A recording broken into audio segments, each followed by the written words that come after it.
Quien va a venir ahora, como podéis leer en el programa, aquellos que lo tengáis, es Alberto Santamaría, que es un profesor de la Universidad de Salamanca. Como siempre, es más cosas, pero en principio, bueno, si queréis ubicarle, habitualmente trabaja en Salamanca. Y todo tuyo ya.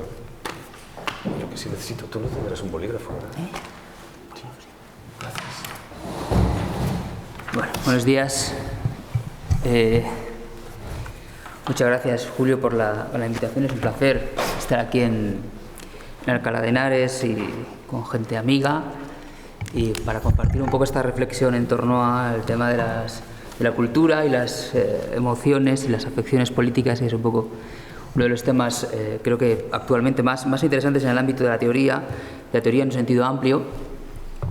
Y como digo, es un placer. Yo voy a hablar un poco de este ámbito, que es el ámbito de la teoría del arte y el ámbito de las emociones vinculado a ello, que he trabajado en varios textos y en varios lugares. Y sobre todo me ha gustado mucho también que la ponencia anterior sea sobre Raymond Williams, porque los que somos muy Raymond Williams, pues nos gusta siempre regodearnos en Raymond Williams, ¿no? Chapotearnos en lo que nos podamos untar de él, ¿no? Bien, como tengo bastante material, voy a empezar ya directamente. Y el punto de partida que tener en cuenta es que el arte, ¿vale?, es una cosa que habitualmente noto cuando voy a espacios dedicados a la filosofía o sobre todo dedicados a la política.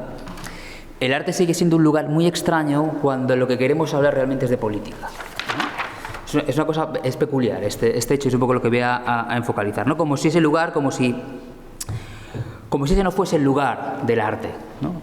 Es decir, como si fuesen dos discursos, el arte y la política, que se rechazasen mutuamente, ¿no? Porque, ¿por qué hablar hoy de arte si lo que queremos hablar es de política, ¿no? Y a la inversa, ¿por qué hablar de política cuando queremos hablar de arte, ¿no? Aunque digo, pueden parecer a primera vista debates superados, ¿no?, la relación entre arte y política, o debates que de alguna manera son recurrentes y que pueden incluso pertenecer a otra época, creo que es importante, o creo que voy a tratar un poco de transmitir esta mañana, son espacios, esas grietas de la reflexión y de la teoría, que son importantes porque nos hablan de otras cosas, ¿no? Nos hablan de otros territorios y de otros posicionamientos, ¿vale? Lo extraño, como digo, no es tanto hablar de política cuando se habla de arte, ¿vale?, porque es una cosa que sí se ve en los medios y en muchas ocasiones, cuando hay sobre todo escándalos, ¿no? Pero lo más extraño o lo opuesto suele ser más problemático, ¿no? Es decir, hablar de arte cuando lo que queremos es hablar de política, ¿vale? Y ese es un poco el marco general en el que yo voy a moverme, ¿no? Es decir, ¿por qué hablar de arte cuando lo que queremos es referirnos al ámbito de la política? Partiendo de esto, me gustaría empezar haciendo una breve, o no sé si breve, incursión genealógica para entender algunas de las cuestiones de las que yo quiero hablar, ¿no? Y quiero empezar apuntando que hay una cierta visión del arte arraigada profundamente en el pensamiento liberal, que tiende a orbitar cuando separa el arte de la política, o la política del arte, que tiende a orbitar en torno al concepto de desinterés, ¿vale? Y voy a empezar hablando del concepto de desinterés, que es un concepto que desarrolla Kant, como sabemos, en la Crítica del Juicio, para referirse a la experiencia estética y para referirse a la apreciación de las artes, ¿no? En el llamado régimen estético de las artes, que es, como sabemos, esa etiqueta que desarrolla Rancière, se produce la aparición de un nuevo objeto cuyas atribuciones objetivas son disueltas, ¿vale?, puestas en suspenso. Ahora explico qué quiere decir esto. Cuando en el siglo XVIII aparece un nuevo objeto que hasta ese momento no existía como tal, y ese objeto nuevo que existe en el siglo XVIII, que brota en el siglo XVIII, es la obra de arte como tal. Hasta el siglo XVIII no tenemos la autonomía de la obra de arte, no tenemos los procesos de experiencia de la obra de arte desde el punto de vista estético, desde el punto de vista vinculado a las afecciones, ¿vale? Hasta ese momento, como han estudiado fundamentalmente, a mí me gustan mucho los trabajos de Beliana Alpers y de Michael Baxandall, que han indagado sobre estos espacios, el objeto cuadro en el siglo XVIII abandona ese espectro que había sido su lugar de objetividad común. Es decir, el hecho de que la obra de arte, como estudió Baxandall, se podía juzgar objetivamente en función de una serie de criterios muy básicos, ¿vale? Es decir, como sabemos, Baxandall ha indagado de un modo muy interesante los contratos de los artistas, ¿vale? Baxandall es un experto en ese tipo de análisis y analiza cómo hasta el siglo XVII, fundamentalmente XVII-XVIII, no existía el fetichismo de la obra de arte, no existía ni siquiera la autoría de la propia obra de arte y por lo tanto no existía la experiencia estética como tal, vinculada al objeto artístico. Las obras de arte, Tiziano, por un ejemplo, no se veía a sí mismo como un artista en la medida en que no existía el concepto de artista, ¿de acuerdo? Es decir, cumplía una función social, ritual, objetiva, es decir, no existía la cultura, en tanto en cuanto no existía la institución cultura, ¿vale? Es un territorio que Baxandall analiza perfectamente. Quiero decir con todo esto que un cuadro era juzgado en función no de la experiencia estética que transmitía, sino en función de los marcos, como el tiempo empleado. Eso es lo que quería decir de Baxandall. Baxandall estudia cómo las obras de arte se constituían hasta el siglo XVIII en función del tiempo empleado, el material empleado, el contrato, el precio pautado por el gremio. Hay un ejemplo muy básico y muy interesante en todo este contexto, que es un nombre fundamental, que es Rembrandt. Rembrandt, a finales del siglo XVII, lo estudia muy bien esto de Bernard Alpers, es el hombre que descubre una cosa: el mercado, ¿vale? Rembrandt es el primer autor que rechaza el gremio, forma parte de un gremio artístico, el primero, y lo hacía por una herramienta o una idea muy básica y fundamental, y es el hecho de que descubre un nuevo territorio para el ámbito de las artes, que es la oferta y la demanda. Rembrandt rechaza tener un mecenas, Rembrandt rechaza formar parte de un gremio de artistas, de una cofradía, que es lo que se llama en ese momento, y decide trabajar desde un punto de vista diferente, que es la relación del mercado.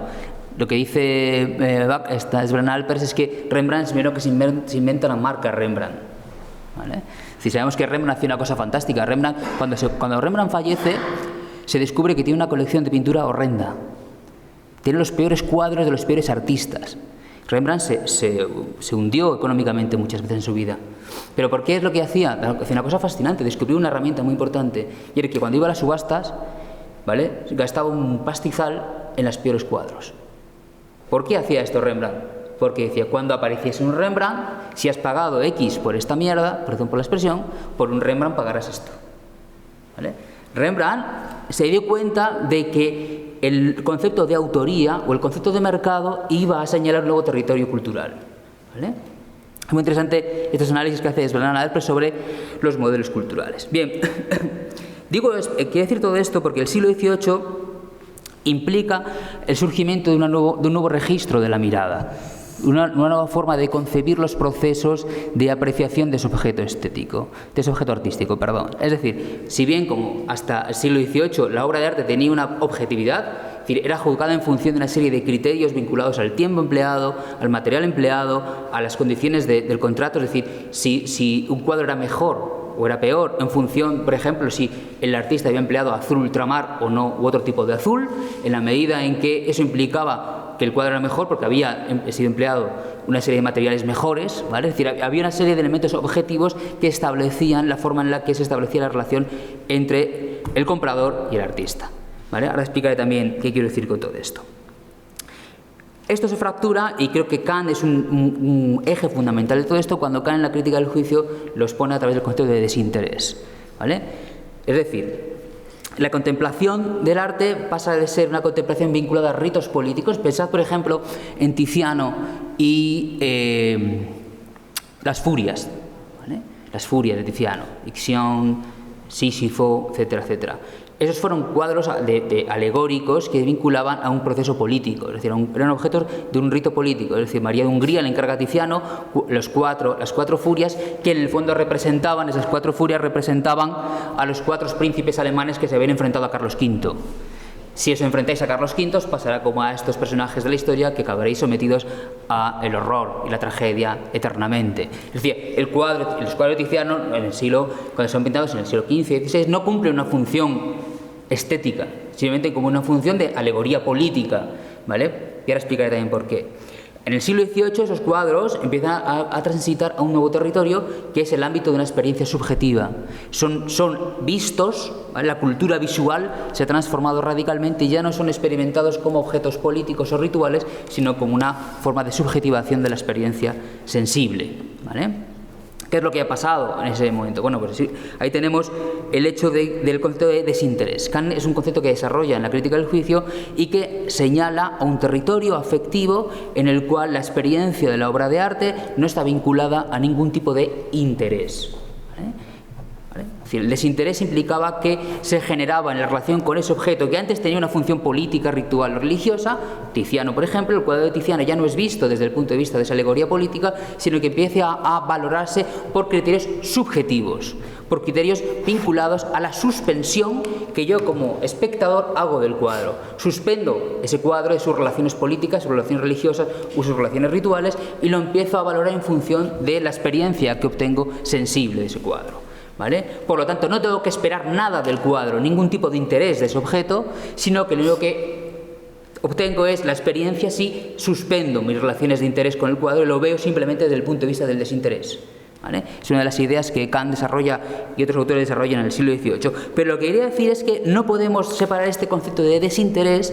No sé si me he hecho entender el concepto de desinterés, explicando muy rápidamente la idea de que la experiencia estética en el siglo XVIII, y ahora abondaré en eso, surge de este espacio de suspensión de relaciones objetivas, es decir, el cuadro empieza a establecer conmigo un diálogo sensible individual, ¿vale? El individualismo también juega un papel muy importante en este proceso. El cuadro ya no tiene un objeto ritual, objetivo, vinculado a dictámenes políticos, religiosos, etcétera, sino que el cuadro me interpela a mí como sujeto que observo ese cuadro y me transmite determinados territorios.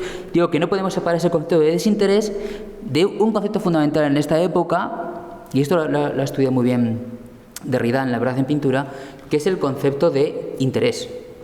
¿Vale? No debemos olvidar que Kant no utiliza indiferencia, sino el concepto de interés y desinterés. Kant, que es un lector acérrimo y un fan, podríamos decir hoy en día, de Adam Smith. ¿Vale? Es decir, el concepto de desinterés en Kant vinculado a la experiencia, al momento burgués de suspensión de las relaciones y el diálogo sensible frente al concepto de interés vinculado a las dinámicas económicas, ¿vale? El hecho de la publicación de La riqueza de las naciones en 1776, ¿vale?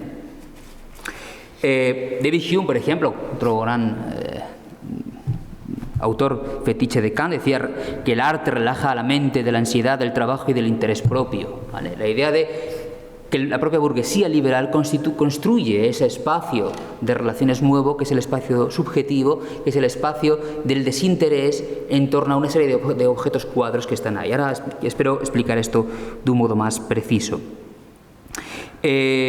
Por lo tanto, como digo, el concepto de interés y el concepto de desinterés son dos conceptos que, desde mi punto de vista, han de estar conectados en ese contexto del siglo XVIII como territorios, como digo, de afección y territorios fundamentales para la constitución de esa nueva identidad burguesa liberal, ¿vale? El interés y el desinterés como espacios hiperconectados en ese contexto. Más allá, incluso, varios autores como Dorian Leader y Michael Fry, dos autores, han señalado incluso el hecho de que la construcción de esta nueva mirada, la construcción de esta nueva sensibilidad, la construcción de esta nueva forma de conectar la experiencia subjetiva con el objeto artístico, tiene que ver incluso con lo religioso. ¿Vale? Es decir, como dice Dorian Leader, la noción de contemplación desinteresada tiene sus raíces en la religión. ¿Vale? Es un traslado de estos procesos que luego el romanticismo también desarrollará. ¿Vale? Como decía, que me gustaría empezar por ahí porque para recordar que era la idea de señalar que los problemas que tenemos a la hora de relacionar arte y política en muchas ocasiones vienen de esta idea, de esa construcción en el siglo XVIII de una separación radical en el que el arte es un territorio de desinterés y en general también la cultura en muchas ocasiones, mientras que la política es el vínculo del interés. Esas vías creo que son muy interesantes para entender muchos de estos procesos. Voy avanzando porque si no me enrollo. Veréis, hay incluso en Kant un momento fascinante. En la crítica del juicio, Kant habla dos veces de dinero.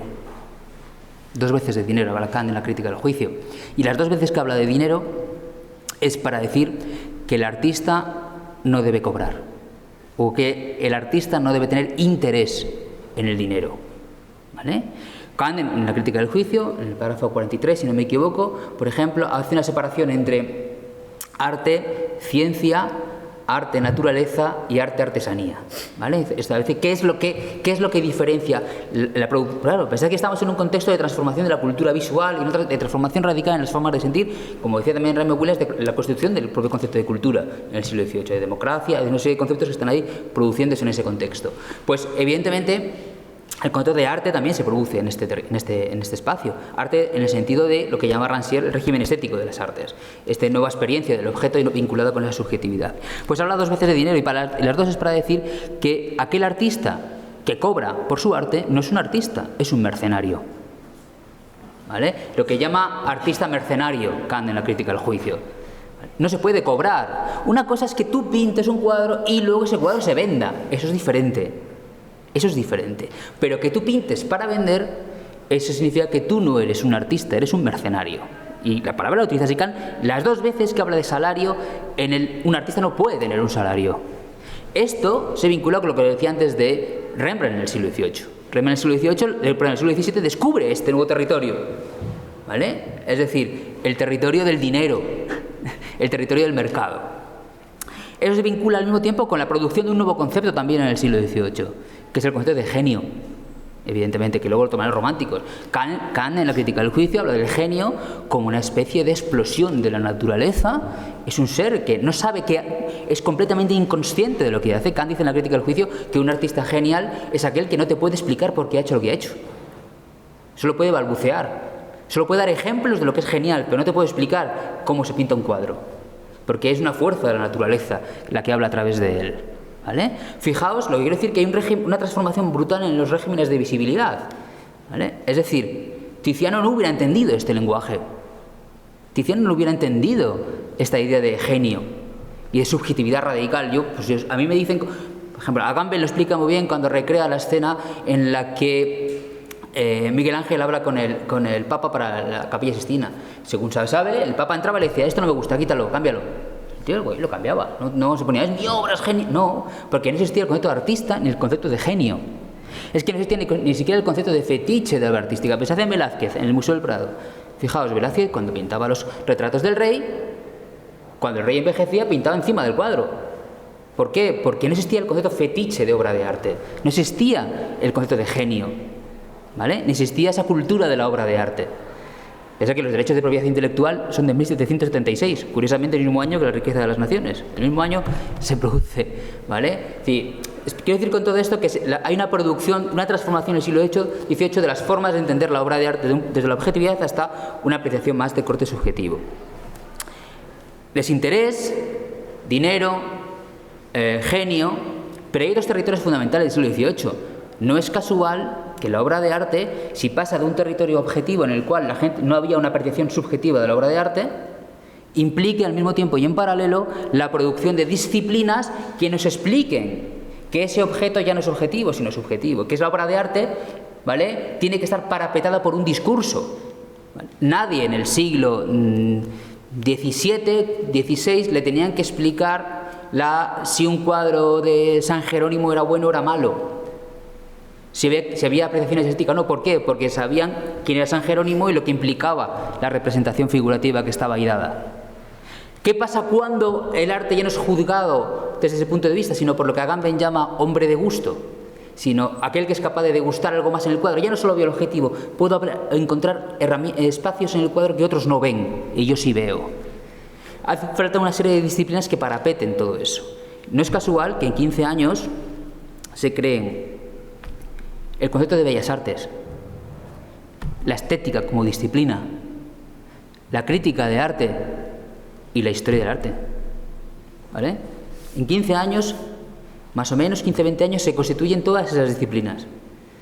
Charles con las bellas artes, Diderot con la estética, Winkelmann con la historia del arte y Baumgarten con la estética. Es decir, es 20 años de construcción de una nueva forma de entender las afecciones con esos nuevos objetos, que ya no son objetos políticos o rituales, sino que son arte, ¿vale? A la que se añade. Pero al mismo tiempo, surge una nueva figura, que es la figura del espectador. Esto es fundamental. Es decir, no puede haber arte en ese sentido si no hay un espectador que establezca las nuevas relaciones.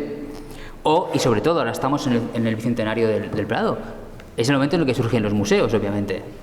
¿Vale? Es decir, no puede haber experiencia artística, ¿vale?, en el sentido institucional del término, si no hay un recinto, un espacio dentro del cual se establezca esa relación. ¿Vale?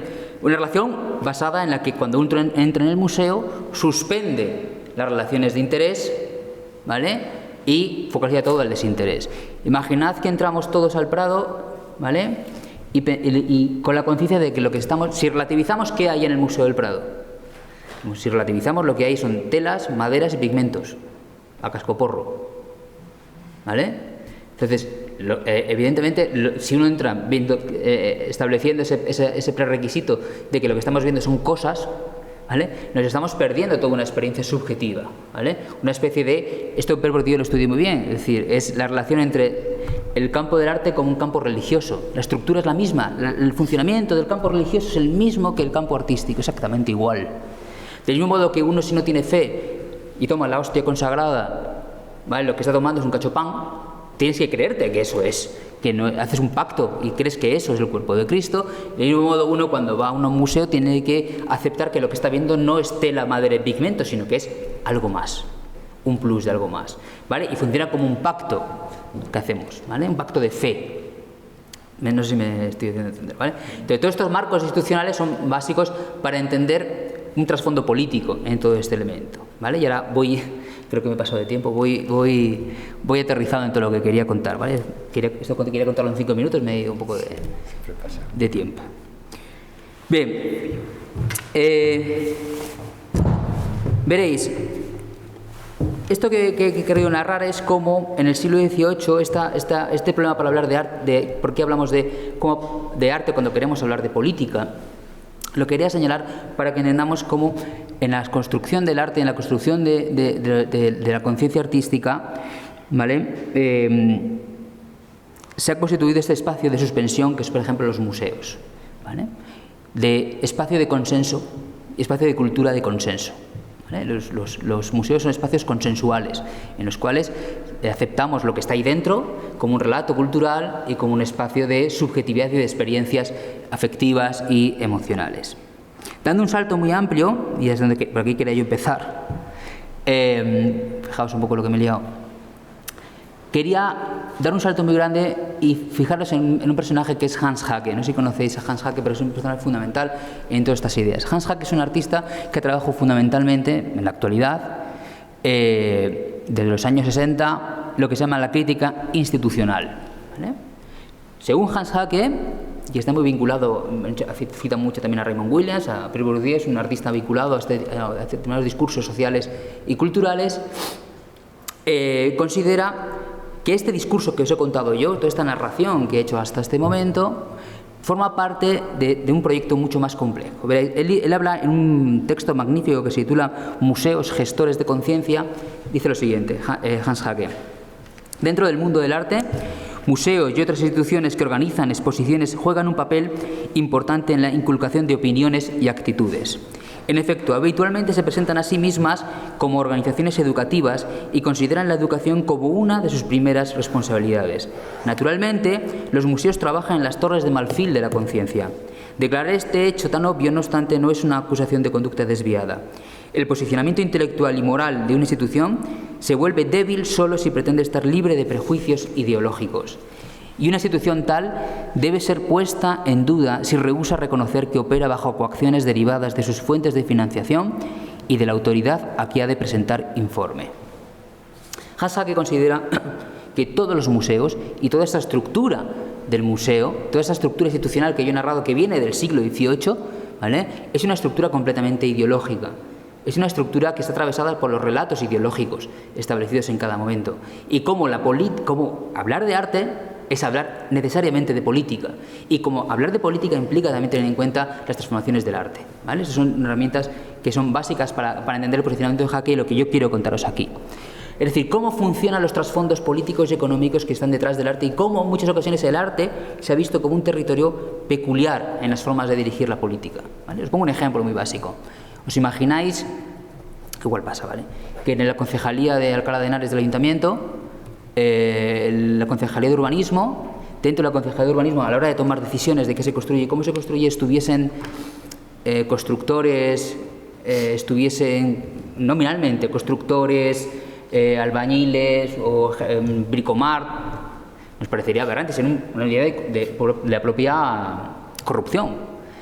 Fijémonos en el patronato del Museo Reina Sofía. El Reina Sofía está lleno de coleccionistas, galeristas, banqueros, ¿vale?, que usan la arquitectura propia del museo como forma de trabajo, ¿vale?, y como forma de exposición de su...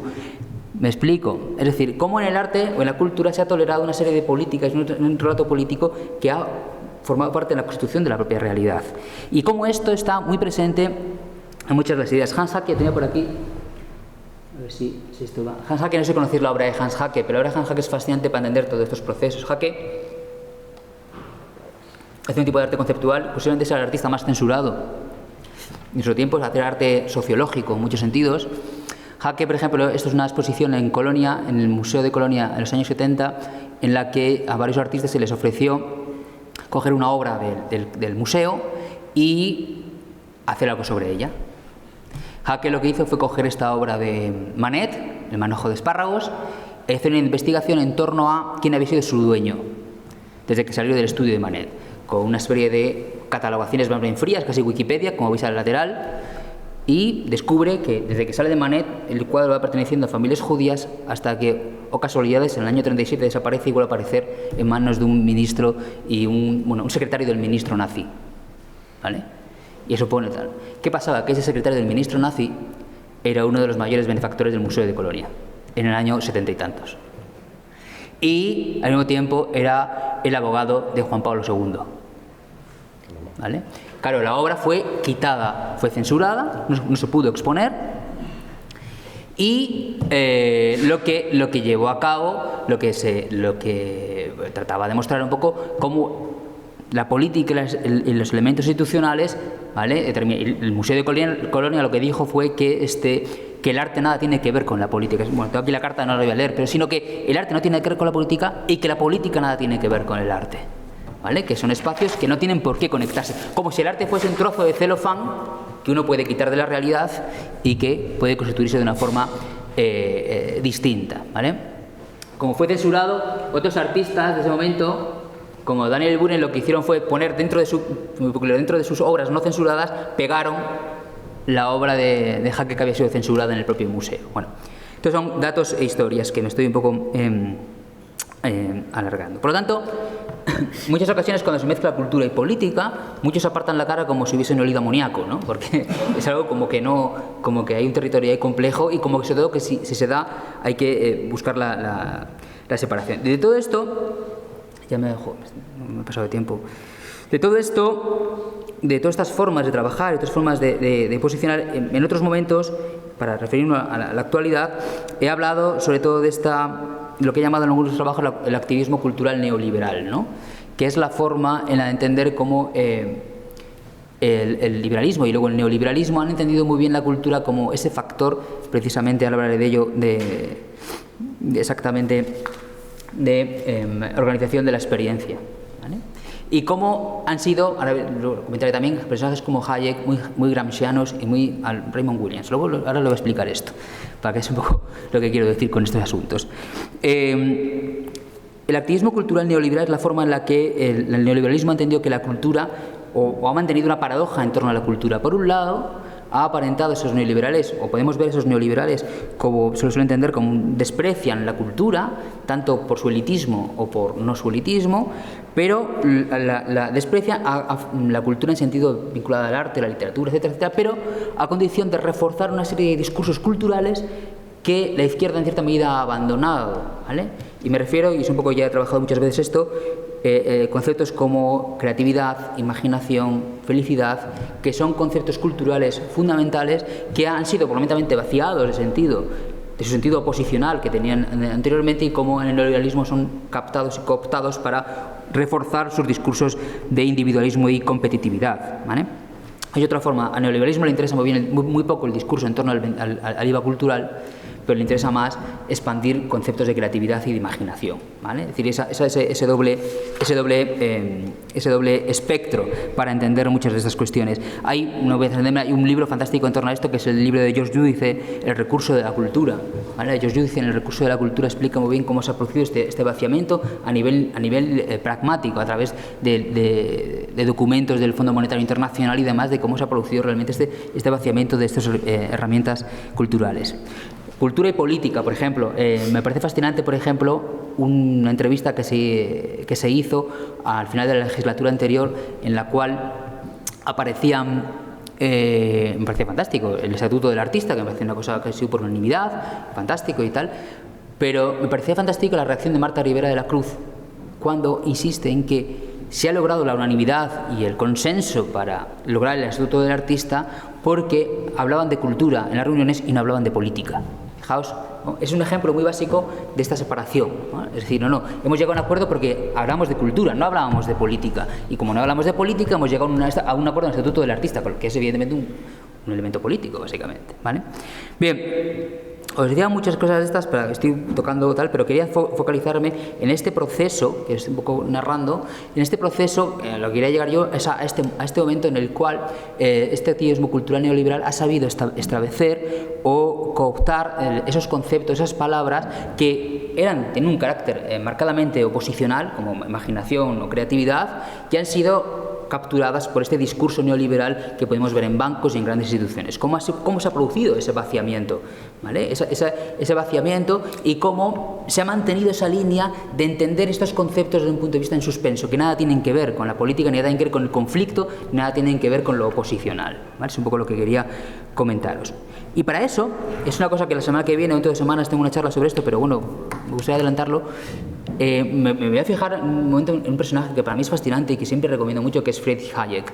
Hayek es un personaje fascinante, muy poco entendido por la izquierda en muchas ocasiones, pero que es un autor y un escritor fabuloso en muchos sentidos. Hayek, en lugar de hablar de capitalismo, fijaos la expresión que utiliza Hayek habla de orden extenso de cooperación humana. Así define el capitalismo. Y en lugar de utilizar la palabra capitalismo, utiliza orden extenso de cooperación humana no consciente. ¿Vale? Es decir, una cultura común. Es un exceso que cooperamos sin darnos cuenta, y eso es el capitalismo. Bien, ahí define perfectamente la estrategia. Fijaos cómo llama Hayek a lo que él trata de llevar a cabo. Hayek, que es un lector, y cita en más de una ocasión a Raymond Williams. O sea, que conoce a Gramsci, conoce a Raymond Williams, o sea, no es, digamos... Hayek utiliza, para entender su proyecto, habla de las palabras comadreja. Este es un verso de Shakespeare. Shakespeare, en un verso, dice: de cualquier canción puedo extraer la melancolía, al igual que la comadreja sorbe el contenido del huevo. Dice Hayek: se recurre a una palabra comadreja cuando se quiere seguir haciendo uso de vocablos de los que no es posible prescindir y al propio tiempo evitar las implicaciones de las propias premisas ideológicas. ¿Vale? Es decir, la palabra comadreja es la palabra que es como el huevo, el sorber el huevo, pero el huevo por fuera queda exactamente igual, pero es vaciado por completo por dentro. ¿Vale? Bien, pues Hayek y los lugares del arte que yo quería señalaros tiene que ver con esto, de cómo el neoliberalismo, ese activismo cultural, sabe hacer eso perfectamente, sabe vaciar de ese contenido interno porque utiliza la cultura y los espacios culturales para reforzar su propio discurso. ¿Vale? Y que, digo, con las secciones neoliberales han sabido hacer muy bien esto. Con el concepto de imaginación podríamos extendernos, ¿vale?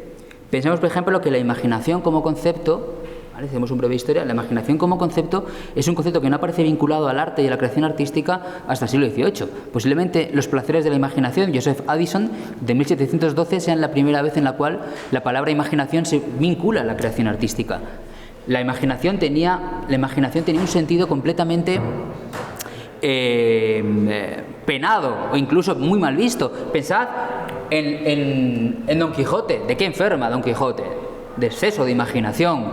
Las grandes leyendas, grandes cuentos, el problema era el problema de la imaginación, ¿vale? El licenciado Vidriera, ¿vale? Es decir, incluso los escritos sobre pintura de Leonardo da Vinci considera que lo opuesto a lo que él hace es la imaginación, ¿vale? La imaginación es una especie de lucubración sin sentido, ¿vale?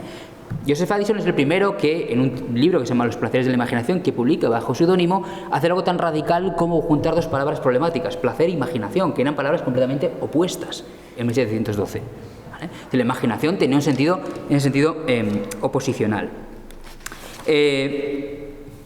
Si la imaginación... Aquí tenía más citas de William Wordsworth, de Shelley, para que vieras un poco esa irrupción de la imaginación en el siglo XVIII, que era la imaginación era la forma en la que se establecía un cuestionamiento desde dentro de la Ilustración a la propia Ilustración, al propio poder de la razón desde el punto de vista de la imaginación. Lo tendríamos en Goethe, en el joven Werther, es decir, hay una serie de elementos que están ahí como elementos oposicionales a las formas de la propia Ilustración. Sin embargo, si saltásemos, llegásemos a mayo del 68, veríamos, ¿no?, que en mayo del 68 la imaginación seguía siendo ese elemento oposicional, ¿no? La imaginación al poder, la imaginación como elemento de fractura, ¿vale? Después de mayo del 68, ¿vale?, y aquí hay que hablar de otros elementos, este concepto se va diluyendo, ¿vale?, va desapareciendo, va estableciendo un nuevo camino. Aquí tiene más. Aquí tienes, son cuadros, obras de Hans Hacke. Y fijaos la campaña de EDP, ¿vale? Apaga la luz y enciende tu imaginación. Fijaos en cómo un concepto de imaginación, no puedo desarrollarlo completamente, que tiene ese carácter en el romanticismo como oposición, en Baudelaire como herramienta, la reina. Baudelaire habla de la imaginación como la reina de las facultades, frente a los modelos tecnológicos, ¿no? Él ya enfrenta la imaginación a la fotografía, ¿vale? Baudelaire es un tecnófobo bastante consciente de su tecnofobia, ¿vale? Y cómo la imaginación pasa por el surrealismo y llega a los situacionistas. Los situacionistas es la herramienta política esencial, la imaginación es la herramienta de transformación.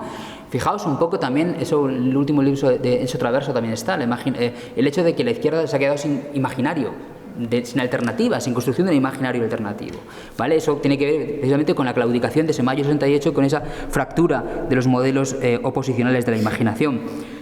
Hoy no nos extrañaría salir afuera y encontrar que el Banco Santander tiene un eslogan que fuese la imaginación al poder. No nos extrañaría, porque se han apropiado de esas herramientas, de esos conceptos. Han utilizado ese elemento de la comadreja, ¿no? Han succionado los elementos que estaban de fondo y los han cuestionado.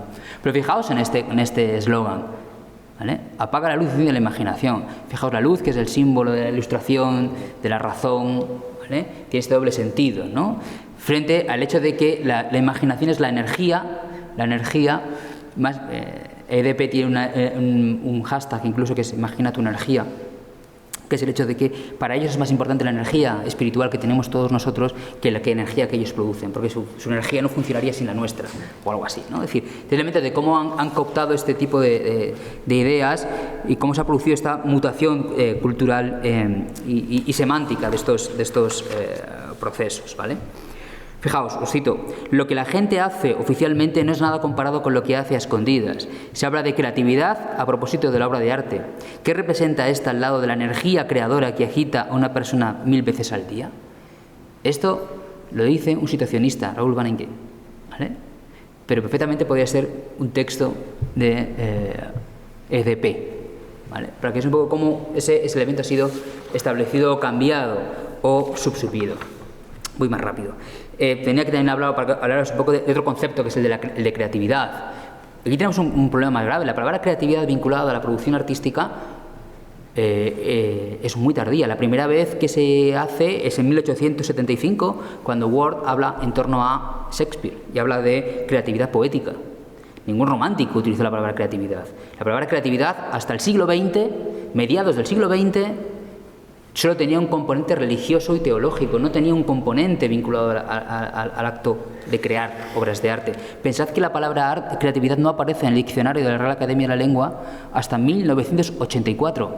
El año 1984 es cuando aparece por primera vez la palabra creatividad, es aceptada en el diccionario de la Academia de la Lengua, ¿vale? Es decir, no es una palabra que transforme, ¿vale? Esto es muy rollo Raymond Williams, de buscar un poco el esqueje de este procesos. Y la palabra creatividad está vinculada a todo eso. Pero la palabra creatividad, cuando tiene fuerza, cuando se constituye políticamente y socialmente como herramienta fundamental, es en los años 40 y 50. Y aquí quiero poner un ejemplo muy importante, ¿vale? Y es... Por aquí tenía unas cosas sobre el arco de este año, pero bueno, no paso. Y es la siguiente. La palabra creatividad brota en el siglo a mediados del siglo XX, en un contexto fundamental, que es el contexto de la Segunda Guerra Mundial y la posguerra de la Segunda Guerra Mundial. Ahí es donde aparece la palabra creatividad. Y la palabra creatividad aparece vinculada fundamentalmente a la publicidad, pero sobre todo vinculada al expresionismo abstracto americano. ¿Vale? La palabra creatividad aparece vinculada al expresionismo abstracto americano en la medida en que era el modo en el que Estados Unidos, que quería la hegemonía cultural, tenía la política, tenía la tecnológica, tenía la económica, pero no tenía la hegemonía cultural, era fundamental también dominar el territorio artístico. Digo esto para que entendamos cómo el expresionismo abstracto americano fue construido como un espacio de libertad creativa y se construyó como tal frente al modelo socialista que defendía el realismo soviético.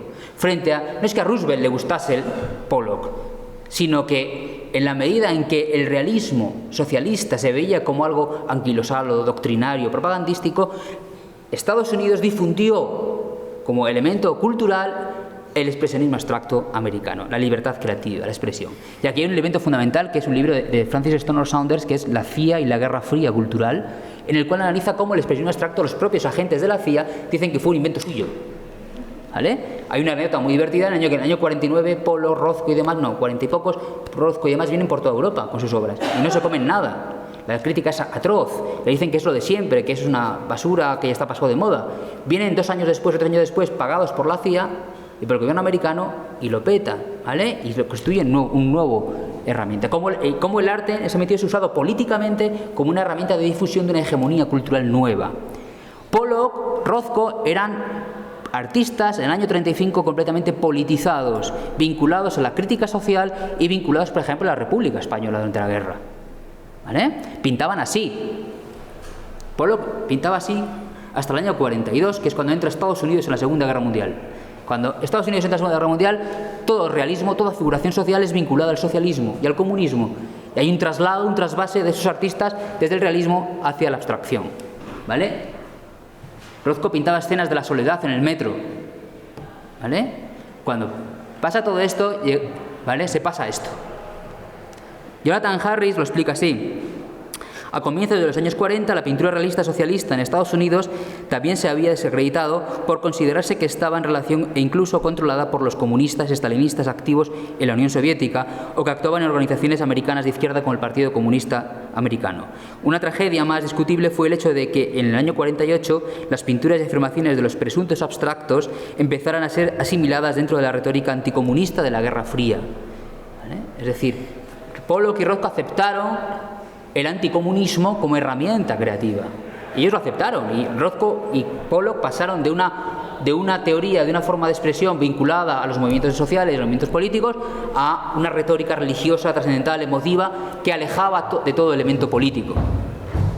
Dice, si pudiéramos recuperar, dice Jonathan Harris, si pudiéramos recuperar la política de aquel momento entre finales de 1930 y finales de 1940, relacionar la cultura y la política de la depresión con la de la incipiente Guerra Fría, podríamos entender por qué la idea y el sueño de un arte desconectado de las realidades políticas y sociales se hicieron tan atractivos para unos artistas que se habían comprometido anteriormente en la transformación de la sociedad americana.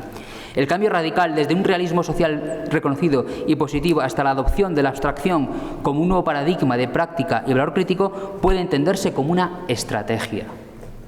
¿Vale? Es decir, Francis Stonor Saunders, Sergei Guilbault han estudiado mucho esto, porque se descatalogaron, no se llama descatalogar, ¿no? ¿Cómo se llama? Cuando lo hacía...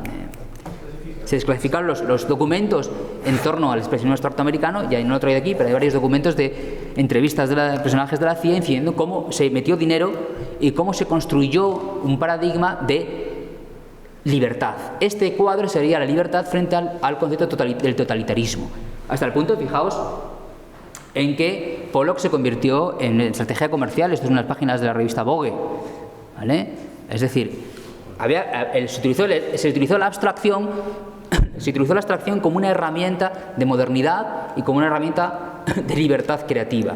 Una libertad vinculada a esa suspensión que os hablaba al principio de Kant, esa suspensión, de ese desinterés, ¿vale?, frente al modelo práctico, por decirlo así, de otro tipo de cosas. Pero esto es una cosa que se ha extendido en muchos elementos y que tiene que ver con ese concepto de creatividad que os he contado, de creatividad vinculada a estos procesos. Y cómo muchos de estos artistas, la mayoría de artistas que dijeron a Clement Greenberg, que era el jefazo de todo esto, le dijeron, mira, nosotros no queremos ser abstractos, como Stanson y otros artistas, no les conocemos a ninguno, porque fueron completamente crucificados. La abstracción era el modelo social nuevo, ¿vale?, en este proceso de modernidad. Pero ya con otro ejemplo, Franco hizo lo mismo. Franco imitó el modelo. Fraga, que no era tonto del todo, Fraga imitó perfectamente esta estructura. Bienal de Hispanoamérica de 1951. ¿A quién manda? En el contexto del expresionismo abstracto americano. ¿A quién manda Franco? Bueno, Franco directamente no, pero ¿a quién manda la Bienal de Hispanoamérica? A los más rompedores, a los más revolucionarios, a los más modernos, a Tapies, a Saura, que eran supuestamente, bueno, mira, más cercanos a la izquierda en aquel momento. Les manda la Bienal de Hispanoamérica, ¿vale? Aquí lo tengo por aquí, aquí tenéis, ¿vale? Franco paseando por la Bienal de Hispanoamérica. Según cuenta Tapies en sus memorias, dice lo siguiente, Tapies: tengo una fotografía en la que Franco, rodeado de gente importante, está parado delante de uno de mis cuadros en una de las bienales de Hispanoamérica. En un rincón del grupo está Jonens Artigas, medio escondido, tapándose la cara para no ser sorprendido por los fotógrafos. Todos ríen. Según Artigas, alguien, creo que era Alberto del Castillo, le decía a Franco: Excelencia, esta es la sala de los revolucionarios. Entró, vio los cuadros de Tapies, Saura y demás, sale y dijo Franco: mientras hagan las revoluciones así, no hay que preocuparse, ¿vale? Mientras hagan las revoluciones así. Quiere decir esto, la abstracción implicaba una modernidad, un proceso de vincularse al concepto de creatividad que venía de Estados Unidos, pero políticamente estaba en suspenso, ¿vale? Generaba una suspensión, ¿vale?, de los procesos, ¿vale? No sé si me... Pero esto, y ya voy a ir acabando porque si no me estoy yendo un poco demasiado, os voy a poner otros ejemplos, ¿vale?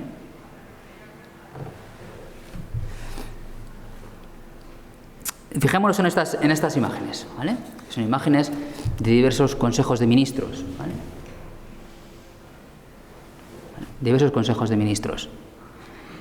Dice W.J.T. Mitchell, que es uno de los grandes teóricos de la imagen en la actualidad. Mitchell dice, tiene un libro que se llama ¿Qué quieren las imágenes?, ¿vale? Es decir, tenemos que suponer que las imágenes quieren algo de nosotros. ¿Qué desean las imágenes? ¿Qué esperan las imágenes de nosotros? ¿Qué quieren de mí? ¿Vale? ¿Qué quieren de nosotros? ¿No? Y dice Mitchell, si las imágenes nos enseñan cómo desear, también nos enseñan cómo ver, qué mirar y cómo organizar y crear un sentido de lo que vemos, ¿vale? Entonces, ¿qué nos están enseñando a ver estos escenarios, estas imágenes, ¿vale? ¿Qué tienen en común? ¿Vale? Si os fijáis, algo quieren de nosotros, si os fijáis, la estructura en muchos sentidos es similar a las meninas en esta imagen, ¿vale? Es decir, un consejo de ministros desde este enfoque lo que nos está diciendo es que nosotros participamos de ese consejo de ministros. Es lo que quiere esta imagen. Nos quiere a nosotros, pero no nos quiere a nosotros, ¿vale? Es decir, nos quiere a nosotros ahí como partícipes de ese espacio que se abre, ¿no? Pero no me interesa tanto la imagen por eso, por la parte política radicalmente, en el sentido de escena política, sino imaginémonos que todos esos personajes que están ahí desaparecen, ¿vale? ¿Qué nos queda?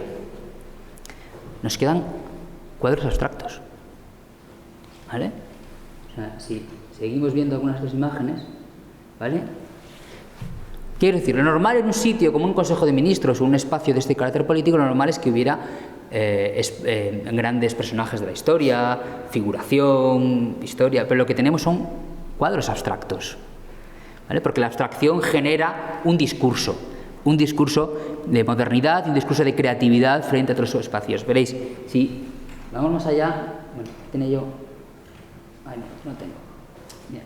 Bueno, no sé cómo se va, había preparado, pero sabe no con las flechas quizás, no está, bueno, aquí tenía, se me ha olvidado incluirlo. Si uno busca imágenes de cuando Albert Rivera y Rajoy están hablando, Albert Rivera y tal, si os fijáis en Google, pues no simplemente búsqueda en Google, veremos que todo el discurso está parapetado sobre un trasfondo de abstracción, ¿vale? Es decir, cómo el arte sigue funcionando como un discurso que facilita la comprensión de una realidad concreta, ¿no? Es como, bueno. Tenía esto para que hablaros un poco de este espacio de creatividad y cómo este espacio genera estas formas de entender la política desde el arte, ¿vale? Entender la política desde el arte. Cómo el arte señala espacios de dimensión concreta. ¿Está puesto en internet? Pues lo ignoro, ¿sí? Sí. Veréis. Lo digo para que me creáis. Estaba imagen sin huerta. Sí, la primera... Puede ser la única, ¿no? Sí. Dile que sí, ya está. Entra por otro. Si yo pongo Albert, Rivera, para que es un poco la Mariano Rajoy, pero que es un poco la T.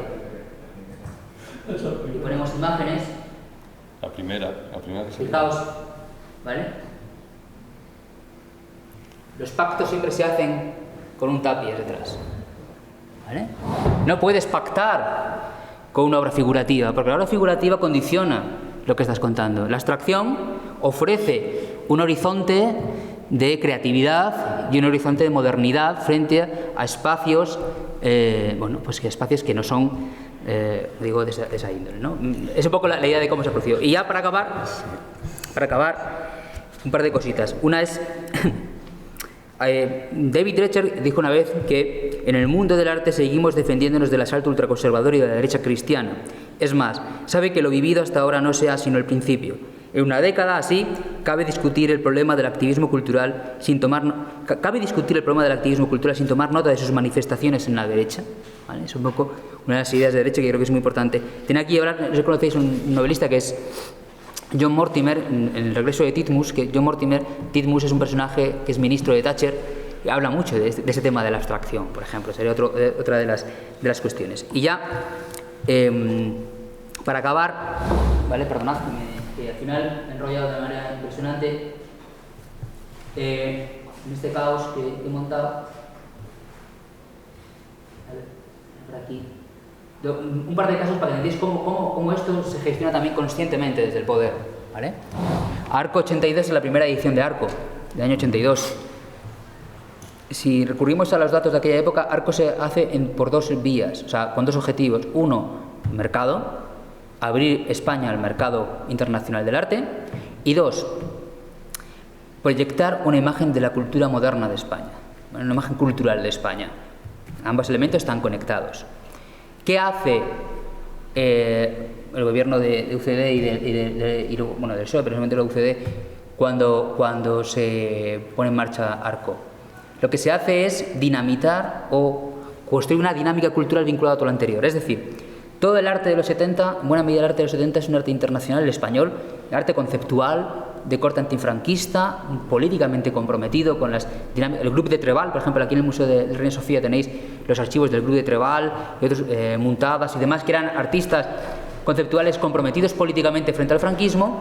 Todos esos artistas son completamente ocultados en el primer arco y se apuesta ¿por qué? Por la pintura como recurso fundamental de modernidad y la necesidad de construir y de fabricar un nuevo héroe pintor, que era lo que se llevaba en ese momento. Teníamos a Picasso, necesitamos un nuevo héroe, ¿vale? Y ahí se fabrica a Miquel Barceló como nuevo héroe creativo de España, ¿vale? Esos elementos están ahí muy presentes en las transformaciones estéticas. Todo eso llega hasta nuestros días de diferentes formas y fijaos, y ya con esto acabo, esto es de hace un par de días, fijaos en esto de la Caixa, ¿vale?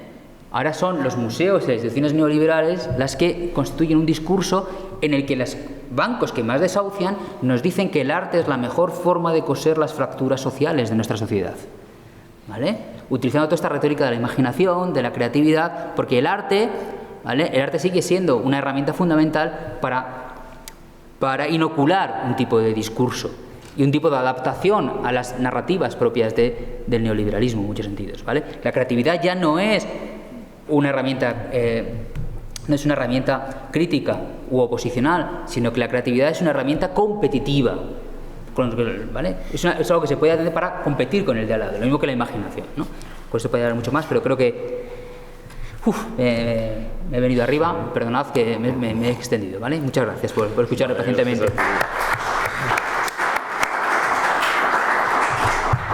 Bueno, pues vaya primero la reconvención al señor ponente, que se ha extendido demasiado. Sí.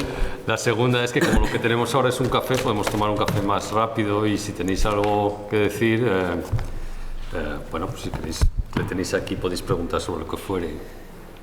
como queráis. Al final he tratado tantos temas que al final no me he concentrado. Manuel mismo. No, rápidamente, porque Sí. son tantas cosas, ha sido interesantísimo y en fin, tenía muchas observaciones. Pero cuando hablas de la captura neoliberal de los espacios museísticos, por ejemplo, ¿no? Estaba pensando, en Málaga tenemos el Museo Ruso, que es... Málaga es un ejemplo maravilloso.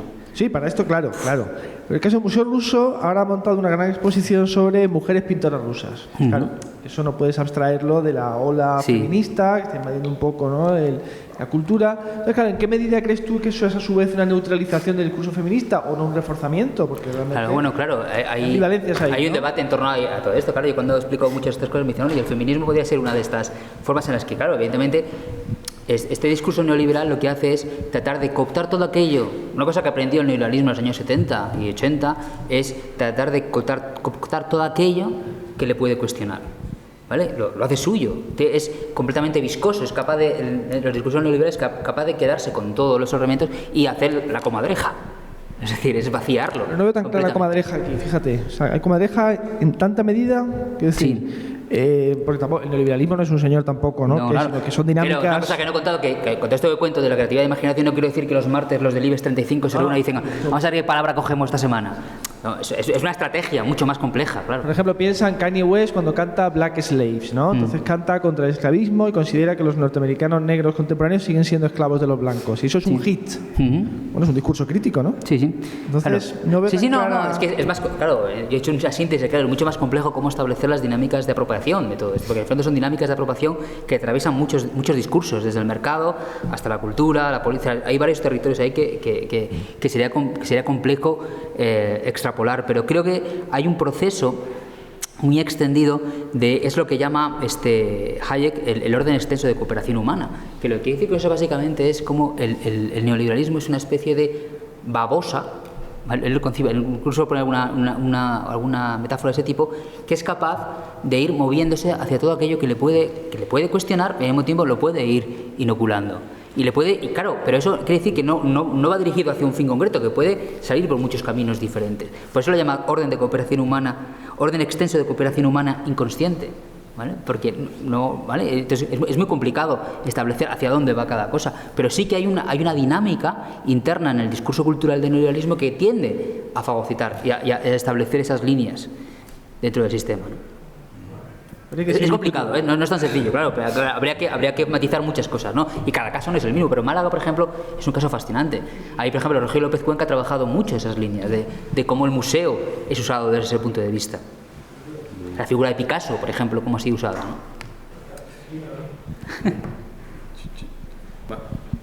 Y todas las ideologías políticas no hacen lo mismo. Todas las ideologías políticas no son capaces de transformar los discursos para su propio beneficio. O sea, es solamente el neoliberalismo lo que te pregunto.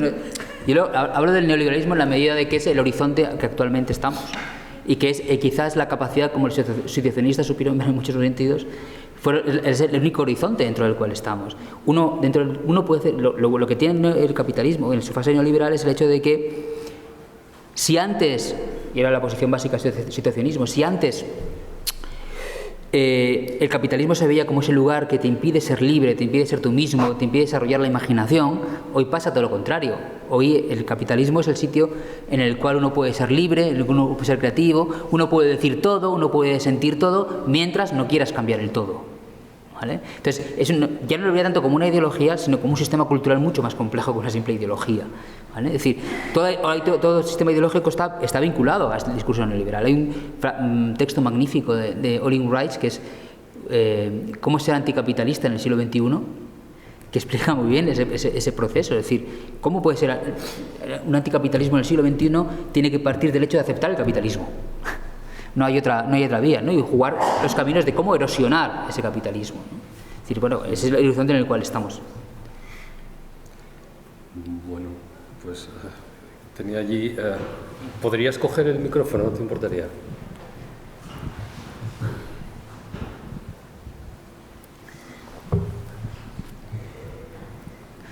Una precisión. Sí. En base, ¿no crees que en la medida en la que el arte representa el poder político, en el sentido, hoy por ejemplo, el arte, después de las armas y las drogas, es lo que más dinero mueve en el mundo, a mercado global. O sea, ¿el arte no sería como la bandera del poder político? Incluso hoy en día, desde que existe el dinero, ha estado el arte representando instituciones como la Iglesia, familias como los Medici. Incluso hoy en día los artistas viven de ese dinero. Has hablado a lo mejor de un supuesto en el que el verdadero artista sería el que no cobra por su trabajo, simplemente el que le viene la inspiración. Bueno, eso lo decía Cano, lo digo yo.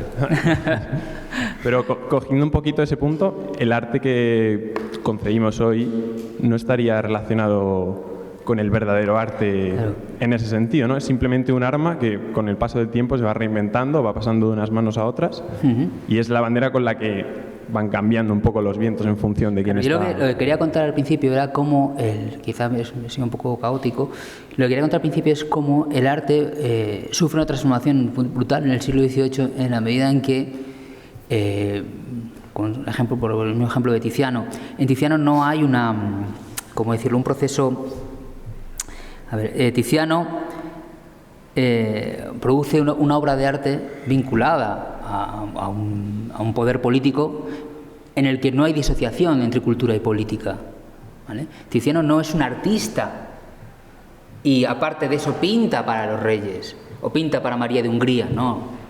Él es un trabajador de María de Hungría. De hecho, le nombran caballero. Además, Tiziano iba todo chulo por la calle porque era no como artista, sino como miembro de esa casta real, ¿vale? Y no hay distinción entre la cultura. Velázquez es exactamente igual, ¿vale? Cuando Velázquez se pinta la Cruz de Santiago en el pecho, lo hace porque él era aposentador mayor del reino, que era un lugar político de altura.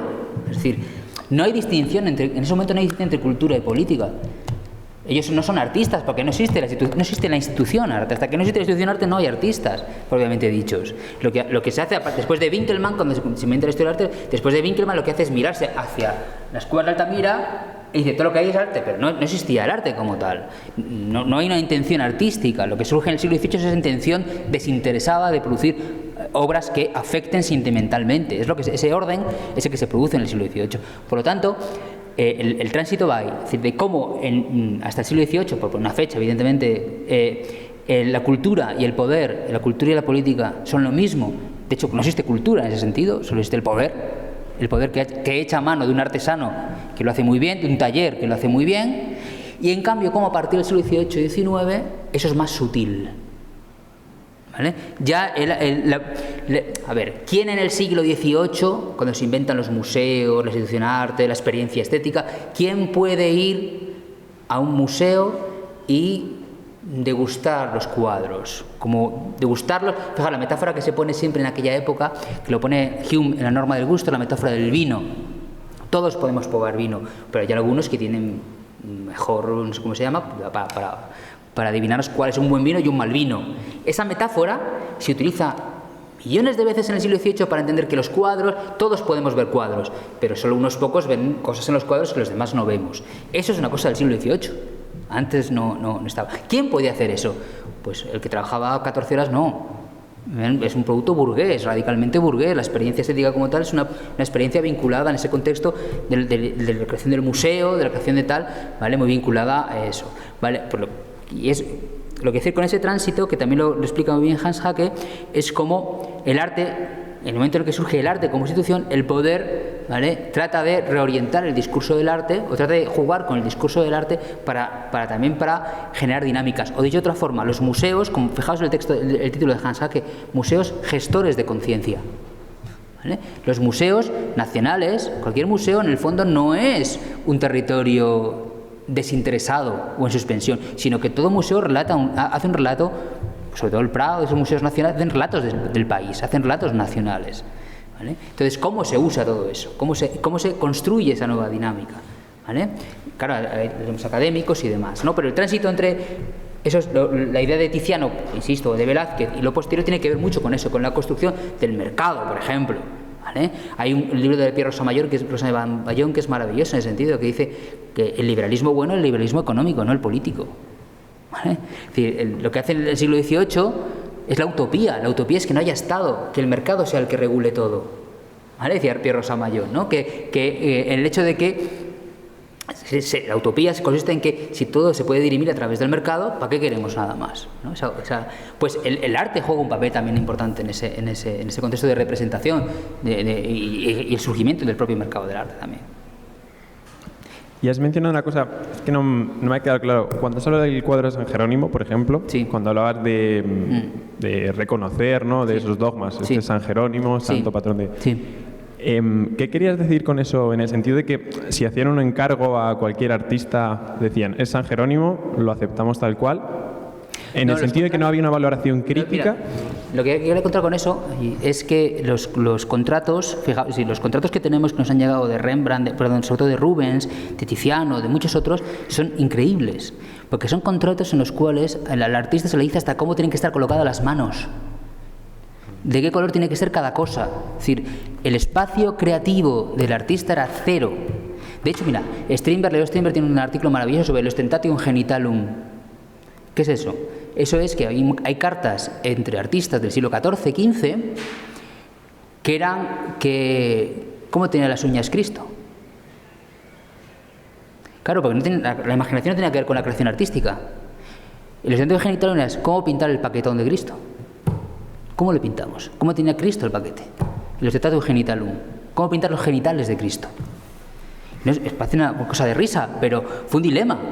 Claro, la opción que se fijaos en el Cristo de Manteña, la solución fue paquetón. No había alternativa, ¿vale? El ostentatio genitalum fue eso. Es decir, cómo pintar o cómo desarrollar. ¿Cómo reconocer? Hay un factor, por ejemplo, que Michael Baxter lo estudia muy bien. Nosotros cuando vemos la Anunciación de Cristo, la Anunciación de la Virgen, ¿vale? Nos fijamos en que la Virgen, según el cuadro que veamos de Frangélico y tal, la Virgen tiene colocadas las manos de una forma o de otra. Cualquier persona del siglo XIV te podría decir que era la suspensio, la interrogatio, el susto ante la cabeza. O sea, la colocación de las manos está relatando una escena concreta de la Anunciación de la Virgen. Nosotros ese horizonte cultural no lo tenemos en muchas ocasiones. ¿Me explico? Es decir, porque el arte jugaba el papel de relato, de un relato no estético, sino religioso, político, etcétera, etcétera, etcétera. ¿Vale? Esa es la mutación. Fijaos, el manojo de espárragos de Manet suele ponerse como una de las primeras obras realmente autónomas de la obra de arte. Manet pintó el manojo de espárragos porque le salió de las narices, porque nadie le encargó. Claro, una cosa importante era que casi ningún pintor hasta el siglo XVIII-XIX pinta, porque sí. La mayoría solo pintan cuando les encargan algo. No hay pintura, ¿vale? Porque básicamente por un elemento material muy importante, que es que no era nada barato los materiales, era un problema. Y lo único que hizo algo así fue Velázquez, cuando sisaba pintura, para pintar cosas que a él le interesaban, ¿vale? Pero de los pocos. ¿Por qué, otro detalle también social y político, ¿por qué tenemos tan pocos cuadros religiosos de Velázquez? ¿Por qué de Velázquez hay tan pocos, y de Rivera y todos coetáneos de Velázquez hay vírgenes, asunciones, cristos, etcétera, etcétera? De Velázquez hay muy poquitos cuadros religiosos que se puede encontrar con los dedos de una mano, porque Velázquez tenía poder político. A Velázquez, cuando le mandaban decorar porque era aposentador, y una de las labores de ser aposentador era decorar o pintar los adoquines o organizar fiestas, colocar cortinas, de eso se encargaba fundamentalmente Velázquez, ¿vale? Cuando le llegaban las decoraciones religiosas, lo que hacía Velázquez era tú pinta esto a la Virgen y yo pinto esto otro. Tenía poder. Velázquez era un tío a que los pintores del pueblo tenían mucho miedo, porque Velázquez te podía condenar o te podía ascender, ¿vale? Tenía una posición política muy importante Velázquez en la corte, ¿vale? Es decir, esos trasfondos son muy importantes para entender cómo el arte se construye como una institución y como una dinámica interna que tiene que ver siempre con las tradiciones, las formaciones políticas, y tiene que ver con lo que estáis viendo aquí. Por ejemplo, como la Caixa, ¿vale?, utiliza ahora, si antes era la pintura abstracta, que es una cosa que quería concluir con esto, la concluyo ahora, si antes tenía la pintura abstracta como herramienta para fomentar esa creatividad, ahora es la sociedad, ¿vale? Ahora el museo es el lugar que fractura, perdón, el museo y el banco el que fractura los descosidos sociales. No sé si me... Pues si no tenéis más, yo sí que tenía cargado de cosas, pero no voy a cargar más porque casi mejor paramos, tomamos un café